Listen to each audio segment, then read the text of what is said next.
श्री कुंज बिहारी, श्री सुखदेव, श्री श्याम चरण दास जी, श्री गुरुदेव। आइए श्री भक्तमाल चरित्र श्रृंखला के श्रवण में हम आचार्य महाप्रभु श्री श्याम चरण दास जी महाराज का पावन चरित्र सुन रहे थे।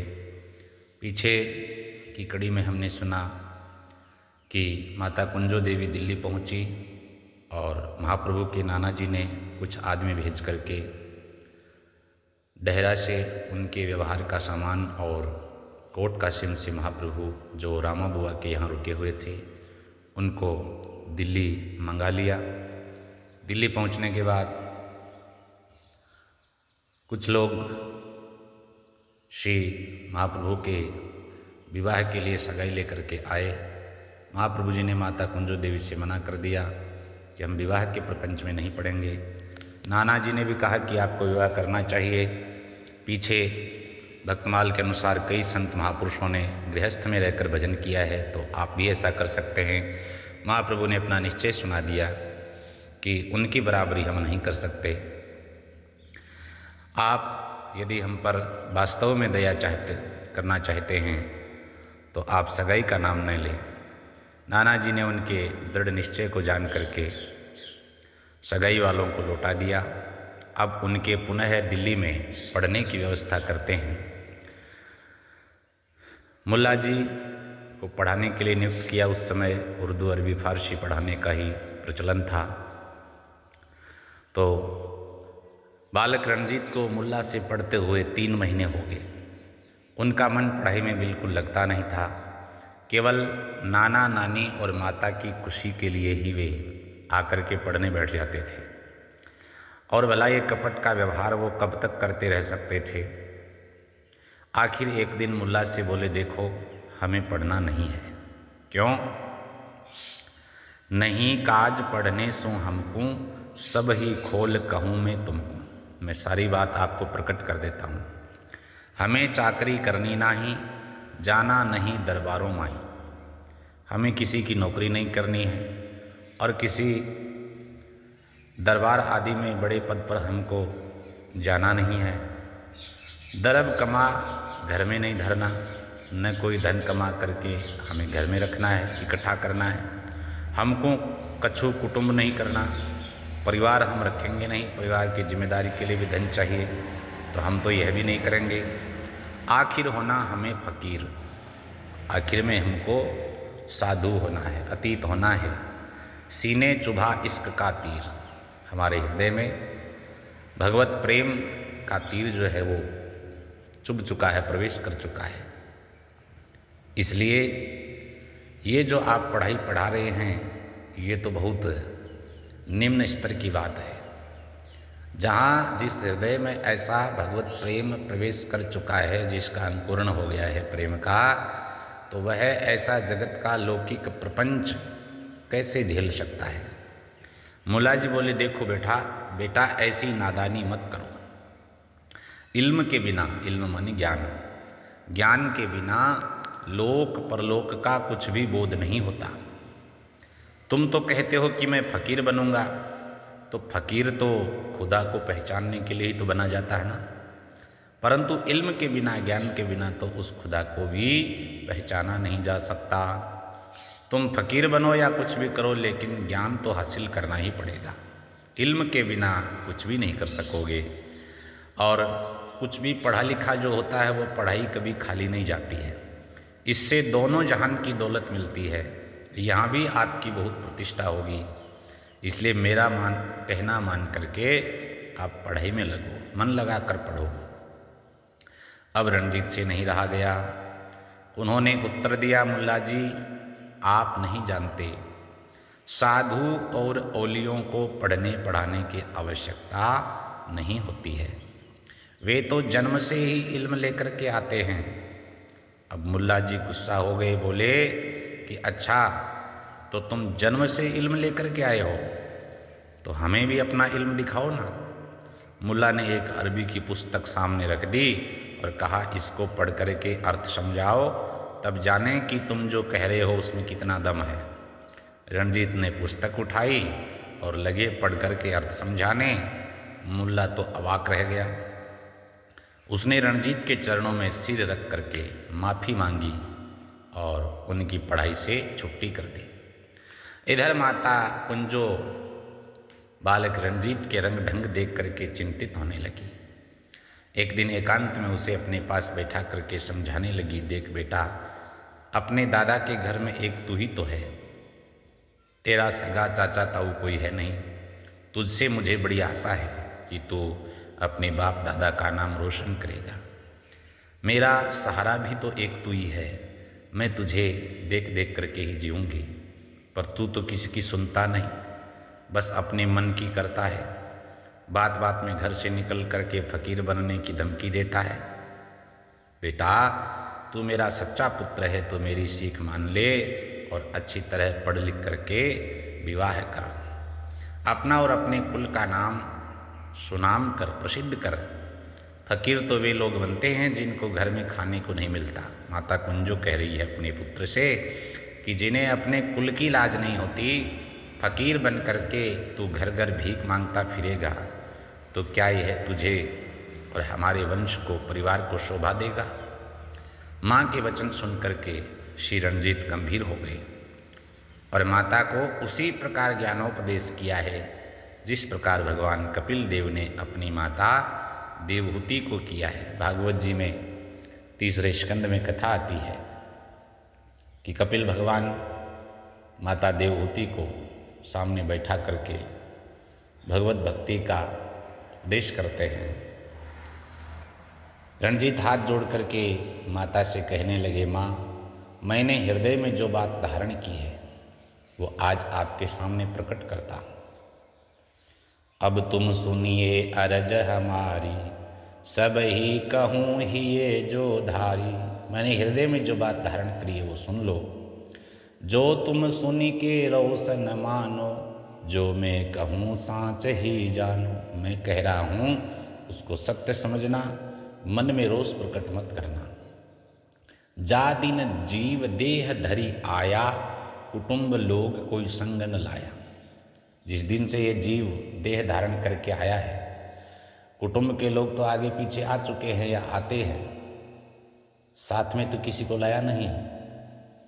बिछुरत साथ न लिया कोई, और जब जीव जाएगा तब भी बिछुड़ते समय भी कोई साथ नहीं रहेगा इसके। आँखी न देखी बताओ सोई, जीव अकेला भ्रमत आया, तन तज के भटकत ही धाया। ये भ्रमता हुआ ही जीव आता है और शरीर छोड़ करके भ्रमता हुआ ही चला जाता है। ऐसे ही 84 ठाई, आवागमन में बहु दुख पाई। इस प्रकार भ्रम के कारण, भटकाव के कारण ये 84 लाख जो योनियां हैं, इनमें जीव असंख्य बार गोते खाता है। जीवत कष्ट जगत में पावे, तन छूटे यमपुर को जावे। देह धारण करने के बाद यहाँ विविध प्रपंच में लग जाता है तो जीते जी कष्ट मिलता है, और शरीर छूट जाता है तो उन उल्टे सीधे कर्मों के कारण यमपुर में जाना पड़ता है। यहाँ जाके दुख सहे अपारा, कोट 72 में छुटकारा। पीछे मानुष देह धरी आवे, यूँ ही वेद पुराण झुकावे। वेद पुराणों में ऐसा वर्णन है कि यमपुर में जब जीव जाता है तो वहाँ पर भी उसको किए कराए का सब हिसाब चुकता करना पड़ता है, और ये सब करने के बाद बहुत समय के बाद वापस उसको नरदेही प्राप्त होती है। बहुत दुर्लभ है। ऐसे ही नरदेही जानो, दुर्लभ पाई यूँ पहचानो। बड़ी दुर्लभता से मिली है। ऐसा जन्म पाए नहीं खोवे, जाकी बुद्धि बड़ी जो होवे। कुटुंब जाल फंदे नहीं परी है, जुदा होई हरि का जप करिए। इसलिए कुटुंब जाल और सांसारिक आसक्ति, पदार्थों की, विषयों की आसक्ति, इससे अलग होकर के हरि का जाप करना ही मुझे तो अच्छा लगता है। जगत छोड़ बिरकत जो होई, आनंद पद पावत है सोई। गर्भ योनि में फिर नहीं आवे, 84 यमदंड नसावे। उसके 84 प्रकार की योनियों के आवागमन के सब त्रास मिट जाते हैं। इकोत्र में कुल अपने तारे और जगत के जीव उबारे। अपनी 71 पीढ़ियाँ, 71 कुल वो तार देता है जो विरक्त होकर के पूर्ण शरणागति भगवान की ग्रहण करके भजन करता है। और जगत के तो कितने ही जीवों को वो उबारता है। कछु कामना हिये न राखे, आशा तृष्णा सब ही नाखे। कोई भी कामना वो हृदय में नहीं रखता। और ऐसे भगवत भक्त विरक्त को, अनासक्त भक्त को कोई आशा तृष्णा रखनी ही नहीं चाहिए। भूमि तजी धनहूँ तज्यो, तज्यो नारी को रूप, जिनके आगे तुच्छ हैं छत्तरधारी भूप। माता जी, आप तो कहते हो कि साधु होकर के घर घर टुकड़े मांगने पड़ते हैं, इससे शर्मिंदा होना पड़ता है। पर बात ये है कि जो वास्तव में भगवत भक्त संत हो जाता है, उसके आगे बड़े बड़े छत्रधारी राजा सम्राट भी तुच्छ हैं। उन्होंने सब कुछ त्यागा है, और सब त्याग करके जो भगवत शरणागत हुए हैं, उनकी बराबरी कौन कर सकता है। जिनके ऊंचे भाग हों सो हों निकस अतीत, जग सो नेह उठाए के करे कृष्ण सो प्रीत। जिनके भाग ऊंचे होते हैं माता जी, वही घर से निकल करके अतीत होता है, साधु होता है। महाप्रभु समझाए कि जिस दिन से जीव देह धारण करके आया है, उस दिन से अकेला भटक रहा है, अकेला ही आता है, अकेला ही जाता है, 84 लाख योनियों में भटकता है, और इस आवागमन में इसे बड़ा कष्ट भोगना पड़ता है। जीते जी संसार में कष्ट, और शरीर छोड़कर यमपुर में जाए तो वहाँ भी दुख, अंत में मनुष्य जन्म मिलता है। बुद्धिमान वही समझा जाए जो मनुष्य शरीर पाकर के इसको व्यर्थ नहीं खोता, बल्कि कुटुंब जाल से छूटकर भगवान का भजन करता है। जो संसार बंधन में न पड़ करके विरक्त हो जाए, कोई कामना हृदय में नहीं रखता, केवल परमात्मा को अपना समझता है, माता जी, वो फिर गर्भ में नहीं आता है। अपने कुल की वह 71 पीढ़ियों के साथ संसार के भी बहुत से जीवों का उद्धार कर देता है। आप कहती हैं माता जी कि पढ़ लिख कर परिवार का नाम करो। मैं तो कहता हूँ जिन्होंने भूमि धन नारी सब कुछ छोड़कर भगवत भक्ति का मार्ग अपनाया है, उनके आगे बड़े बड़े छत्रधारी राजा भी तुच्छ हैं। जिनके भाग्य ऊंचे होते हैं, वही संसार से नेह का नाता तोड़ करके फकीर होकर के श्री कृष्ण से अपना नाता जोड़ता है। महाराज पुत्र के मुख से ऐसे वचन सुन करके माँ के नेत्र खुल गए, मन का भ्रम जाता रहा। बालक के मुंह से इस प्रकार का तत्वोपदेश सुन करके माता कुंजो को बड़ा अचंभा हुआ। कहने लगी, ऐसा ज्ञान कहाँ ते पाया, कथा सुनी नहीं गुरु नहीं ध्याया। आपने कोई विशेष कथा सुनी नहीं है, कोई आपने गुरु धारण नहीं किए हैं, अभी ऐसा उपदेश कहाँ से प्राप्त कर लिया। मैं तो बड़ा अचंभा माना, मेरे मन का भ्रम मिलाना। मुझे तो बड़ा आश्चर्य होता है कि आपकी ये बातें सुन करके मेरे मन का भी जो है भ्रम दूर हो गया। मेरे भाग बड़े ही जागे, तुमसे पुत्र भय सुभागे। मेरे तो भाग्य जग गए, आप जैसा पुत्र मुझे मिला है। रणजीत बोले, माता जी ये सब तुम्हारी कृपा है। मैंने आपके गर्भ से जन्म जो लिया है, और ये तुम्हारे दूध का ही प्रताप है कि मेरे हृदय में भगवान नाम जप का प्रकाश उत्पन्न हुआ है।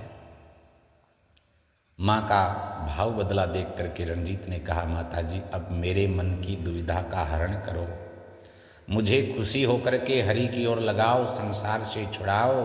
कृपा करके अब ब्याह और पढ़ाई दोनों की बात मत करना, ये दया अवश्य करना। माँ ने रणजीत को आश्वस्त करते हुए कहा। फिर माता बोली, सुन लाला, नहीं पढ़ाऊँ जग जंजाला, अरु तेरा अब ब्याह न करी हूँ, कुटुंब भार सिर पे नहीं धरी हूँ। महाराज दोनों बातों से छुटकारा हो गया, लेकिन माता बोली, अब एक वचन तुम्हें मेरा भी मानना होगा, और वो ये है कि जब तक मैं जीवित रहूं तुम मेरे ही पास रहो, स्वयं भक्ति करो, मुझसे भी कराओ। एक वचन मोसों अब कहिए, जब लग जीऊँ ढिग ही रहिए, पास ही रहना है। कि जो भक्ति हमारे पासा, वो जो हमसो नहीं उदासा। जंगल पर्वत उठी मत जइयो, दृष्टि हमारी आगे रहियो। जब तक मेरा शरीर है आप मेरे सामने ही रहें। रणजीत ने प्रसन्न होकर के माँ को दंडवत और परिक्रमा करी, और उनके पास रहकर ही भजन करने का वचन दे दिया। अब पढ़ाई और ब्याह आदि के बंधन से छूट करके पिंजरे से आज़ाद हुए पक्षी की तरह भाव भक्ति रूपी मुक्त आकाश में श्री रणजीत जो है स्वच्छंद विचरण करने लगे। वे कभी घर से बाहर जाकर साधुओं का संग करें, मंदिरों में जाकर दर्शन करें, कथा कीर्तन सुने, कभी घर में माँ और उनके संग की महिलाओं के बीच बैठ कर के उनको भक्ति का उपदेश करें, या भगवान की लीलाओं का वर्णन करें। कभी घर के नौकरों या आस पड़ोस के बालकों को इकट्ठा करके हरि कीर्तन करें। कंठी तिलक धारण किए, हाथ में जप की माला लिए, भक्ति भाव से संपन्न और दैवी शक्ति से युक्त ये 9-10 वर्ष के बालक द्वारा भक्ति गंगा बहाई जावे और बालक, वृद्ध, स्त्री, पुरुष, नौकर चाकर सभी उस भक्ति गंगा में अवगाहन करके तृप्त होवे। धन्य धन्य सब लोग कहे। इनके नाना राय भिखारी दास स्वयं भगवान के प्रेमी भक्त थे और नियम था उनका प्रातः उठ करके नित्य पूजा करते, दान दक्षिणा देते, फिर पालकी में बैठकर दरबार को जाते। तो वे भी रणजीत की भक्ति भावना देख करके बहुत प्रसन्न होते, उसे अपने पास बैठाकर हरि चर्चा करते। केवल उन्हें यही चिंता थी कि रणजीत भक्ति भाव में डूबकर कहीं घर से बाहर न हो जाए। इसलिए वह जब भी घर से बाहर जाता तो उसके साथ 2 नौकर कर देते। भक्ति के अनुकूल वातावरण में रणजीत का भी भक्ति भाव आयु के दिन बढ़ने के साथ साथ तीव्र गति से बढ़ने लगा। यह भाव उमड़ उमड़ करके नेत्र द्वार से बाहर प्रकट होने लगा। 12वें वर्ष में तो उनकी विरहाग्नि जो है बहुत तीव्रतर हो गई। उस समय की उनकी अवस्था का वर्णन उनके शिष्य श्री जोगजीत जी महाराज ने लीला सागर में किया है। प्रेम पीर उपजी ही यमाही, बढ़ती चली सभी तन छाही। प्रेम पीर नहीं छिपे छिपावे, मुख द्वारे हो बाहर आवे। भरे रहे जल ही सू नैना, विरह तपत ते बोले बैना। जग सू भये रहे बैरागी, नेह अग्नि हृदय में लागी। दिन नहीं भूख नींद नहीं, दिन नहीं भूख नींद निसी नाही। हरि का मिलन सोच मन माही। सूखे होठ बदन रहे पीरा, बिन दर्शन मन धरे न धीरा। यही इसी प्रकार का वर्णन श्री स्वामी रामरूप जी महाराज ने भी बहुत मार्मिक शब्दों में किया है। बरस 12वां परवल हुआ, हरि बिन और सुहाय न दुआ। रोम रोम ही सो अति पागे, प्रभु के ध्यान रहे नित लागे। चलत फिरत याही मन राखे, श्याम मिलन बिन और न बाखे। लगा नेह देह सुध नाही, खान और पान सबे बिसराही। कब हूँ नैनन सो जलधारा, उठे प्रेम नहीं जाए संभारा। श्याम मिलन की मन में आवे, घर बाहर कछु नाही सुहावे। मिले साधु जासू यही बूझें, मोकू गोविंद कैसे सूझें। ऐसे कही अंसुआ भरी लावे, लहर हिये सो उमगी आवे। तो ये आचार्य महाप्रभु के जीवन काल की 12वें वर्ष की अवस्था का वर्णन है। उस समय उनकी किस प्रकार की स्थिति है। यहाँ जो भी साधु संत उनको मिलते उनसे एक ही बात पूछते कि गोविंद की प्राप्ति कैसे हो, भगवान का दर्शन कैसे हो। तो अब जो है गुरु प्राप्ति के लिए